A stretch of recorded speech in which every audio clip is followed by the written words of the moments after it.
let's now talk about that's a 30-year plan that you can stick to. Some people are like 50 and they're like, dude, I have 30 years to get to like my 360K a year. What are some of the other, like, there's some variables that are going to allow you to speed up the growth of your portfolio. And I guess we should highlight some of those variables. That is injecting more cash into it,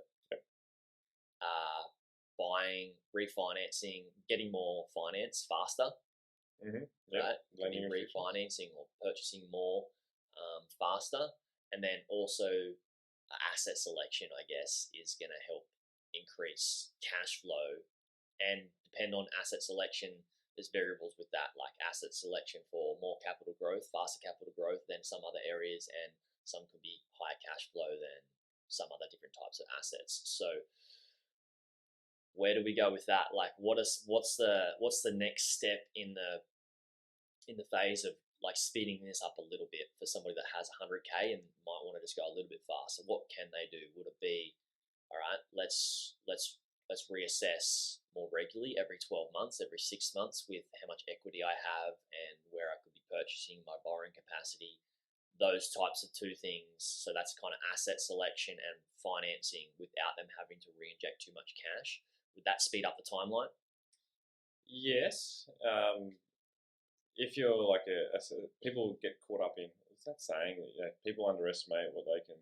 Yeah, people overestimate what they can achieve in 1 year and underestimate what they can achieve in 3 years. And then if you chuck a zero on each of that, people overestimate what they can achieve in 10 years and underestimate what they can achieve in 30 years. Yeah. Big. Yeah, so that's kind of like where I've shifted my mind. And then I look at obviously my past and going, wow, I didn't think that was going to happen with those decisions. I knew those decisions were sound, but then no one expects the property market nationwide to grow 25%. Hang on, you don't have a crystal ball? No.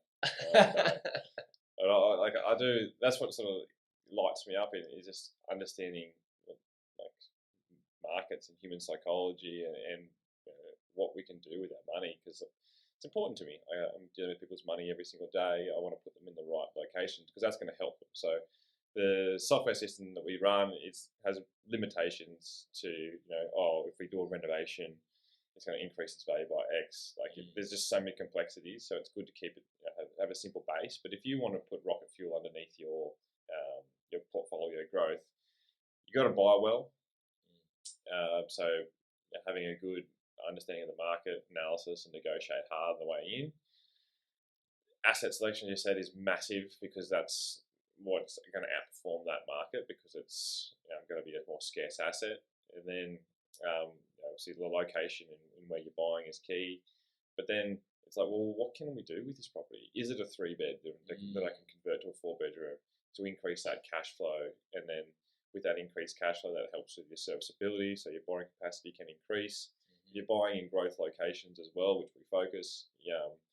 Then you're going to get that equity uplift, which is going to help you scale your portfolio faster. So the way to actually get a better growth and portfolio growth component is to accumulate more in the earlier years. Yes. It's just that you got to look at it from the strategy point of view. Not everyone can do that, so it depends on what are their incomes, and if you want to grow your portfolio faster, then you got to figure out ways to increase your income. Whether, as we talked about, saving more money, like your net income, so savings, or finding ways to increase your take home pay, wage. More jobs, more work. Yeah, and thinking smarter and harder is key. So, and then you're going into, well, that's your residential component. If you can accumulate quickly, then the accumulation phase, it just compounds. Like the compounding effect over time is just insane to see how it grows. So because everyone is so different, I take that broad base 30 years, nice and easy. And then if you'll start hitting sort of roadblocks with number 3, maybe number 4, and it's all based around serviceability and income. So then you can switch your strategy into a higher income play. That's why I say commercial, but there's also the high income plays, whether it's rooming houses, duplex pairs, townhouses. It helps with that cash flow component from the bank. But then, renovations are a really great way. It's not sort of, once again, rocket science, but it's just, if you've got 20 grand to spend, you got to know where to spend it in the right place. And everyone has an opinion. I'd say, being someone who has an opinion in the market every single day, spending that $20,000 on, how do I say it? Like, putting creative features into your house.